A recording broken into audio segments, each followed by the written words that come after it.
수능시험, 가우스가 수학을, 아인슈타인이 물리를 본다면?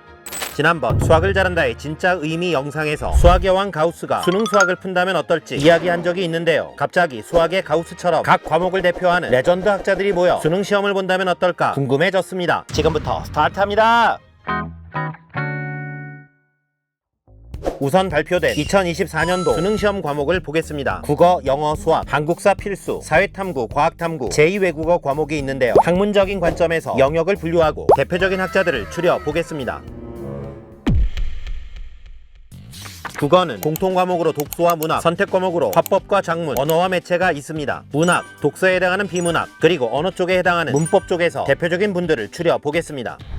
문학은 표본실의 청개구리 3대 만세전의 염상섭 선생님, 고전문학에서는 삼위인곡 송미인곡으로 문학계의 지평을 열었으며 레전드 기행문 관동별곡을 만드신 송강 정철 선생님을 뽑겠습니다. 개인적으로 학창시절에 관동별곡을 강제 암기당한 적이 있습니다. 강호의 병이 깊어 중림에 누웠더니 지금도 됩니다. 비문학 쪽은 문이과 통합형 지식인이 후보일 것 같은데요. 최근에 작고하신 문학평론가 이어령 선생님이 딱인 것 같습니다. 이어령 쌤은 문학평론가로 불리우지만 문화평론가, 과학평론가 등 땡땡평론가 아무거나 갖다 붙여도 논란이 없을 것 같습니다. 축소지향의 일본인 등 다수의 베스트셀러를 남겼으며 초대 문화부 장관이자 88 서울올림픽을 기획한 크리에이터이기도 합니다. 아직까지 회자되는 굴렁쇠 소년이 이어령쌤의 아이디어입니다. 문법 쪽은 조선 말기 한글의 대중화에 힘쓴 주시경 선생님과 조선어학회 사건으로 유명한 최연배 선생님이 후보입니다.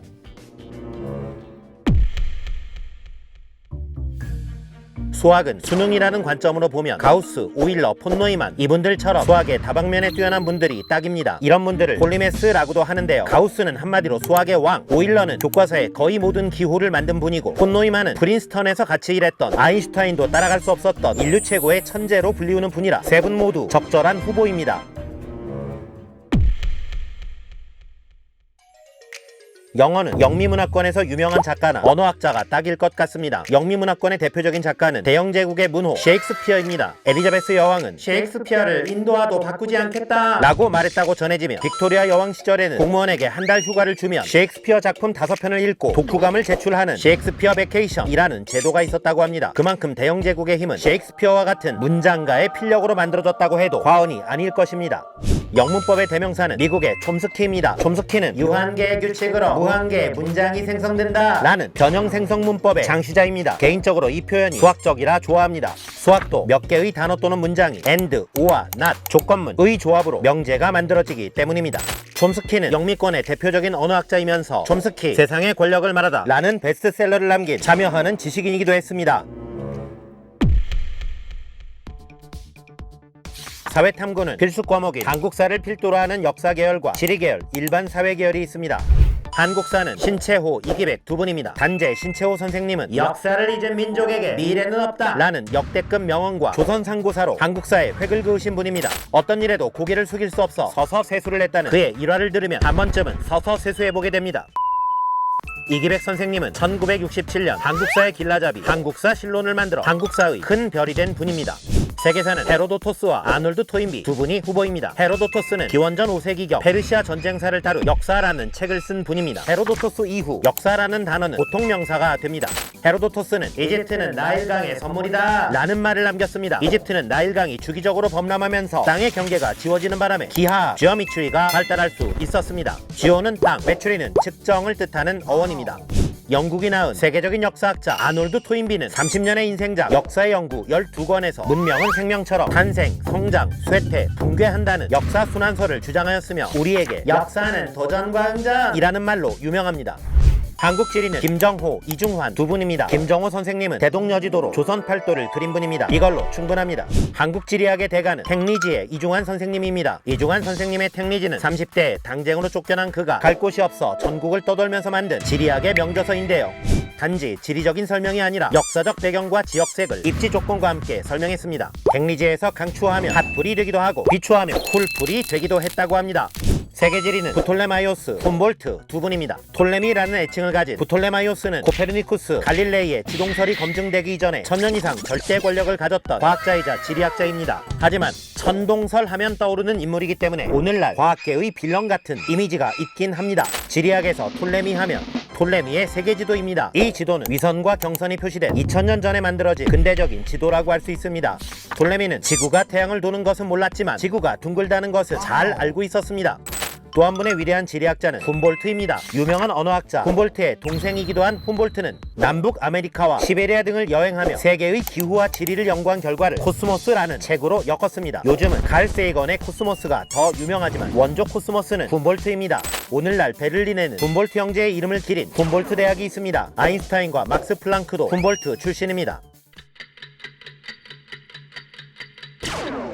윤리는 아리스토텔레스, 칸트 두 분을 뽑겠습니다. 르네상스를 대표하는 그림 라파엘로의 아테네 학당에는 플라톤과 아리스토텔레스를 두 주인공으로 그리스 헬레니즘 시대의 대표학자들이 모여 있습니다. 아리스토텔레스는 한 손으로 땅을 가리키며 다른 손에는 그의 대표작 니코마코스 윤리학을 들고 있습니다. 이 책은 아리스토텔레스의 상징이자 윤리학의 상징입니다. 평생을 퀘니스베르그에서 독신으로 살았던 칸트는 일정한 루틴으로 왕성하게 연구했던 위대한 학자입니다. 철학, 윤리학, 정치학에 걸쳐 엄청난 성과를 냈기 때문에 일반 사회계열은 칸트 혼자 수능 시험을 봐도 충분할 것 같습니다.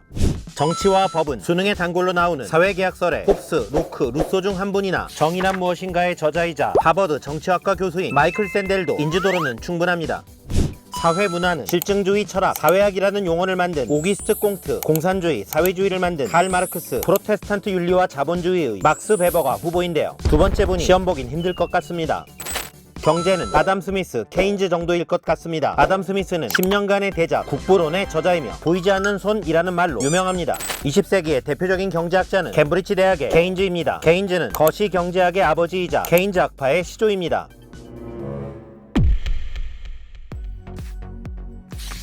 물리, 화학, 생명과학, 지구과학, 과학탐구 갑니다. 물리는 딱 봐도 빅2입니다. 뉴턴과 아인슈타인이죠. 뉴턴은 고전물리학의 대부입니다. 그는 만물은 신의 뜻으로 움직이는 것이 아니라 역학법칙에 의해 움직인다고 주장합니다. 뉴턴은 종교에서 과학으로 패러다임을 바꾼 인물입니다. 아인슈타인은 상대성 이론으로 뉴턴의 고전역학에 균열을 일으킨 현대과학의 원탑입니다.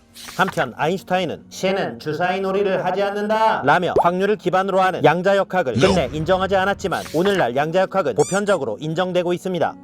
화학은 라부아지에, 퀴리 부인으로 알려진 마리 퀴리입니다. 라부아지에는 화학을 연금술에서 학문으로 승격시켰으며 질량보존의 법칙으로 유명합니다. 하지만 프랑스 혁명 당시 권력의 중심에서 세금을 뜯어내다가 민중의 미움을 사서 단두대의 이슬로 사라집니다. 퀴리 부인 마리 퀴리는 방사능 연구의 선구자이며 물리학상, 화학상, 노벨상 2관왕에 빛나는 역사상 가장 위대한 여성과학자입니다. 그러고 보니 화학은 노벨상을 만든 알프레드 노벨이 시험을 봐도 될 것 같습니다. 노벨은 성공한 사업가이기 이전에 과학자였습니다. 생명과학은 찰스 다윈과 멘델입니다. 찰스 다윈은 탐험가입니다. 22살에 해군 측량선 비글호에 승선하여 남태평양과 호주를 돌며 다양한 생물을 관찰했고 이를 정리하여 종의 기원이라는 역대급 과학서를 냈습니다. 찰스 다윈은 내 삶은 훔볼트로부터 시작되었다네 라며 선배 탐험가 훔볼트를 극찬했습니다. 훔볼트가 길을 열지 않았다면 종의 기원도 나오지 않았을 것입니다. 유전하면 멘델입니다. 멘델의 법칙으로는 우열의 법칙, 분리의 법칙, 독립의 법칙이 있는데 얼핏 들으면 수학용어 같기도 합니다. 지구과학은 지구의 육해공을 연구하는 학문으로 땅을 연구하는 지질학, 바다를 연구하는 해양학, 하늘을 연구하는 기상학으로 분류할 수 있습니다. 대표적인 기상학자인 가우스 이론, 나비 효과의 에드워드 로렌츠, 제임스 카메론 감독의 미션 블루에 출연했던 해양학자 실비아 얼 정도를 지구과학의 후보로 뽑아 보겠습니다. 이제 과목별로 수능 대표 선수 한 분씩을 뽑아 보겠습니다. 국어는 문이과 통합형지식인 이어령 선생님, 수학은 수학의 왕 가우스로 갑니다. 영어는 셰익스피어보다는 촘스키가 유리할 것 같고요. 한국사는 이기백 선생님, 세계사는 헤로도토스 이후에 2500년간 너무 많은 사건들이 있어서 감당이 안 되실 것 같아 토인비로 갑니다. 한국지리는 이중환 선생님, 세계지리는 톨레미는 지중해 위주로 다녔지만 훔볼트가 전 세계를 돌아다녔기 때문에 훔볼트로, 윤리는 두 분 다 위대하지만 칸트로, 정치와 법은 먼저 태어난 홉스나 로크는 루소의 사회계약설 문제를 틀릴 테니까 루소로, 사회문화는 막스 베버로, 경제는 케인즈로, 물리는 현대물리를 좀 알아야 하니 아인슈타인으로, 화학은 물리, 화학 아무거나 풀어도 되는 마리 퀴리가, 생명과학은 멘델, 지구과학은 나비 효과의 로렌츠로 가겠습니다. 수능시험 지금부터 스타트합니다.